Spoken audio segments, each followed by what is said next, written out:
Deep in the Amazon rainforest, hidden beneath centuries of jungle canopy, lies evidence of cities that rival ancient Rome in complexity. For decades, archaeologists dismissed the Amazon as too hostile for large civilizations. They were catastrophically wrong.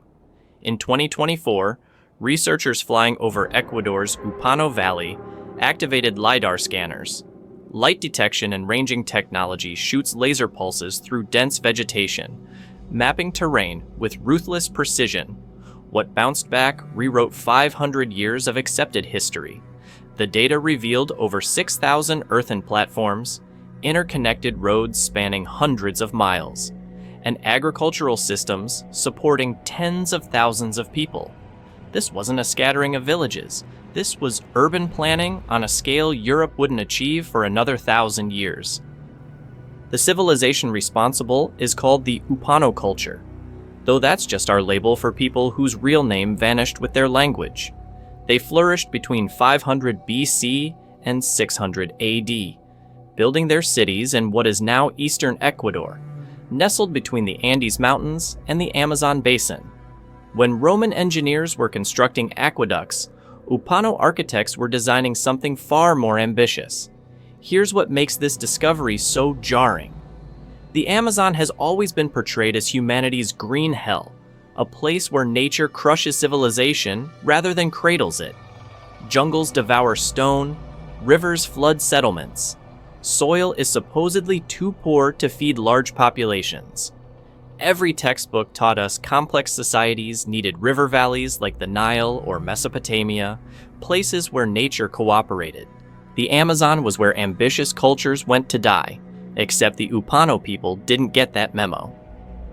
LiDAR revealed residential platforms arranged in clusters, some neighborhoods housing perhaps 15 families, others accommodating hundreds. These weren't random. The platforms followed geometric patterns, oriented along carefully planned streets that stretched for incredible distances. One road runs uninterrupted for 6 miles, perfectly straight, connecting major population centers. Try building a 6-mile straight road through modern jungle. Now, try doing it 2,500 years ago without metal tools, draft animals, or surveying equipment. The scale keeps getting more absurd. Archaeologists identified over 15 distinct settlement complexes in the Upano Valley alone. Each complex contained hundreds of platforms. Conservative estimates suggest 10,000 people lived in these cities at their peak. Some researchers think that number should be 50,000. For context, London in 100 AD had roughly 60,000 inhabitants. We're talking about comparable urban density in a place historians insisted couldn't support villages. But population numbers only tell part of the story. What matters more is how these people organize space. The platforms themselves range from modest homes to massive ceremonial centers. Some measure 300 feet long and rise 30 feet above the surrounding terrain. Building one required moving thousands of tons of earth, shaping it into precise geometric forms, then maintaining those shapes against constant erosion. Multiply that effort by 6,000 platforms. This wasn't casual construction, this was civilizational commitment. Between the platforms, the LiDAR data shows something even stranger. Causeways and canals form intricate networks, managing water flow through the settlements. The Upano Valley floods regularly. Instead of avoiding water, these engineers controlled it, channeling seasonal floods into agricultural zones while keeping residential areas dry. They turned the Amazon's most dangerous feature into infrastructure. And then there are the roads. Not paths, not trails. Engineered roads with drainage systems, sometimes sunken below ground level, other times elevated on causeways. These roads connected every major settlement in the valley, creating a transportation network that would make a Roman engineer nod in professional respect. Some roads are 30 feet wide. You could march an army down them, or move trade goods, or travel between cities for festivals we'll never know about because their culture left no writing we can read. That last part gnaws at researchers. The Upano civilization clearly possessed sophisticated knowledge of engineering, agriculture, astronomy, and social organization.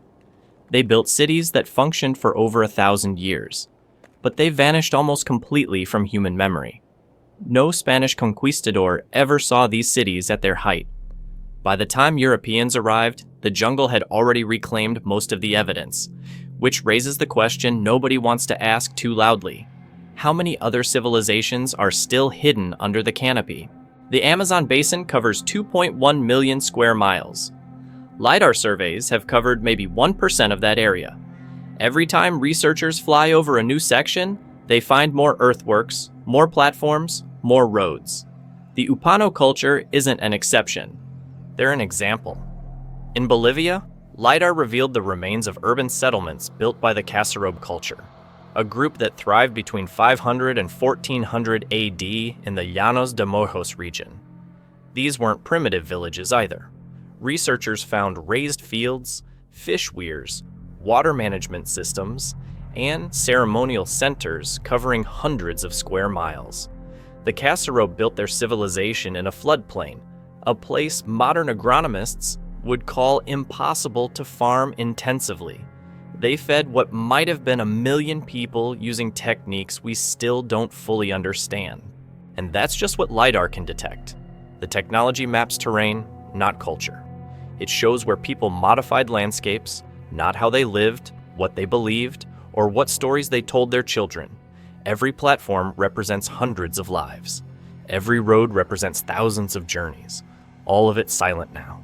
But here's where the story gets darker. When Europeans arrived in the 16th century, they brought more than guns and horses. They brought diseases that spread faster than their armies could march. Smallpox, measles, and influenza raced through indigenous populations that had zero immunity. Mortality rates in some regions hit 90%. Entire civilizations collapsed within decades, sometimes before Europeans even reached them directly. By the time Spanish chroniclers started documenting what they found, they were looking at the ruins of a catastrophe, not functioning societies. Which means everything we think we know about pre-Columbian America might be wrong. The Amazon wasn't empty because it couldn't support civilization. It was empty because 90% of the people died. And before they died, before disease burned through their cities like wildfire through dry grass, they had discovered something remarkable, something that challenges everything we understand about tropical agriculture and what the human relationship with jungle ecosystems can look like. The secret was in the soil itself. Archaeologists call it terra preta, dark earth. And when they first started finding it scattered across the Amazon basin, nobody could explain what it was doing there. Normal jungle soil is terrible for agriculture. Nutrients wash away in the rain. Organic matter decomposes so fast, nothing builds up. Most Amazonian soil is basically red clay with the nutritional value of concrete. You can clear jungle and farm it for maybe 3 years before the land gives up completely. This is why modern agronomists assumed large-scale civilization in the Amazon was impossible. Then researchers started noticing patches of soil that didn't follow the rules. Dark, rich earth full of charcoal fragments, pottery shards, and organic material that had been stable for centuries. Chemical analysis showed these soils contained 3 times the organic matter of surrounding jungle. Phosphorus levels 5 times higher, calcium, zinc, manganese, all elevated. Plants growing in terra preta thrived like they'd been fertilized by ancient gods who actually knew chemistry. The patches weren't random. They clustered around archaeological sites, near the Upano cities, around Casarobe settlements. Wherever LiDAR detected major earthworks, terra preta appeared underneath. These civilizations hadn't just farmed the Amazon, they'd manufactured better soil. The process required sophisticated knowledge most modern farmers would struggle to replicate. Indigenous groups had figured out that slow-burning organic waste created biochar, a form of charcoal that doesn't decompose. Mix biochar with food scraps, fish bones, and human waste, and you create soil that regenerates itself. Terra preta improves over time rather than depleting. Some patches researchers have tested are over 2,000 years old and still more fertile than virgin jungle. This wasn't slash and burn agriculture. This was something closer to permaculture, centuries before that word existed, which explains how cities like the ones in the Upano Valley sustained themselves. Those raised platforms weren't just flood protection, they were enormous composting systems, gradually building up layers of enriched soil that could support intensive agriculture indefinitely. The canals didn't just drain water, they distributed nutrients. The entire urban design functioned as a closed-loop ecosystem. Anthropologists now call it the garden city model. Instead of clearing jungle to create farmland, these cultures integrated agriculture into urban environments. Fruit trees grew alongside houses. Fish farms connected to water management systems. Kitchen waste became next year's soil. The cities weren't carved out of the jungle. They were designed to function as part of it. This approach supported population densities nobody thought possible. Conservative estimates suggest the Amazon basin held 8 million people before European contact. Some researchers argue for numbers twice that high. These weren't scattered tribes living hand to mouth. They were urban populations with specialized labor, trade networks, and cultural sophistication that rivaled anything in Europe at the time. But here's what makes the story almost unbearably tragic. When disease arrived, it didn't just kill people. It destroyed knowledge. Terra Preta creation required generational expertise. You needed to know which materials to burn, how long to burn them, what ratios to use when mixing charcoal with organic waste. Get it wrong, and you're just making garbage. The knowledge was probably passed down through apprenticeship, demonstration, oral tradition. When 90% of the population died within a few decades, most of that expertise died with them. The survivors, traumatized and struggling to maintain basic social organization, couldn't sustain the systems their ancestors had built. The garden cities emptied, the canals silted up, the raised fields returned to jungle, and within a generation or two, nobody remembered how any of it had worked. By the time European chroniclers started documenting indigenous cultures in detail, they were observing post-apocalyptic remnants, small groups practicing simplified versions of agriculture their grandparents would have considered primitive. The Spanish assumed this was how indigenous people had always lived: scattered, simple, incapable of complex civilization. They were documenting survivors clinging to fragments of knowledge from a world that had already ended. This realization is forcing historians to rewrite fundamental assumptions about pre-Columbian America. The Amazon wasn't a pristine wilderness inhabited by small nomadic groups. It was a managed landscape supporting millions of people in cities whose sophistication we're only beginning to understand. When chroniclers described jungle thick enough to block the sun, they weren't describing virgin forest. They were describing what happens when sophisticated agricultural systems collapse and nature reclaims everything in less than a century. The implications extend beyond history. Modern environmentalists often present the Amazon as proof that humans should leave wilderness untouched. But LiDAR data suggests indigenous groups had been actively managing the forest for millennia, and the result was greater biodiversity, not less. The Terra Preta zones support more plant species than surrounding jungle. The raised fields created habitats for fish and birds. The road networks provided migration corridors. These civilizations didn't dominate nature. They collaborated with it in ways modern industrial agriculture can't begin to approach, which makes every new LiDAR scan bittersweet. Each discovery reveals more of what was lost. More cities, more roads, more evidence of sophisticated cultures whose names we'll never know. The Upano civilization lasted 1,500 years, longer than Rome. They engineered solutions to problems we're still struggling with, and then they vanished so completely that we forgot they existed. Researchers estimate they've surveyed 1% of the Amazon basin. 1%.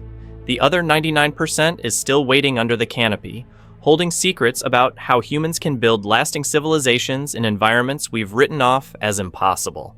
Every platform they find represents questions we can't answer.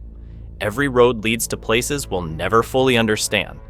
And every patch of Terra Preta proves that the people who built these cities knew something we've forgotten about, living in balance with landscapes we think we've mastered. The jungle keeps its secrets, but LiDAR is teaching us to ask better questions about what we lost when those cities fell silent. The Amazon isn't done revealing what it knows. Every year, researchers push LiDAR technology deeper into regions no archaeologist has ever surveyed on foot. Every year, new platforms emerge from the data, new roads, new cities that thrived and died before anyone wrote their names down. We're not discovering lost civilizations, we're rediscovering them. There's a difference. These cultures weren't primitive experiments that failed. They were sophisticated societies that succeeded for centuries before diseases we brought destroyed them faster than armies ever could. The textbooks were wrong. The Amazon sustained millions, and now we're left mapping the ruins of what they built, trying to understand what they knew that we forgot.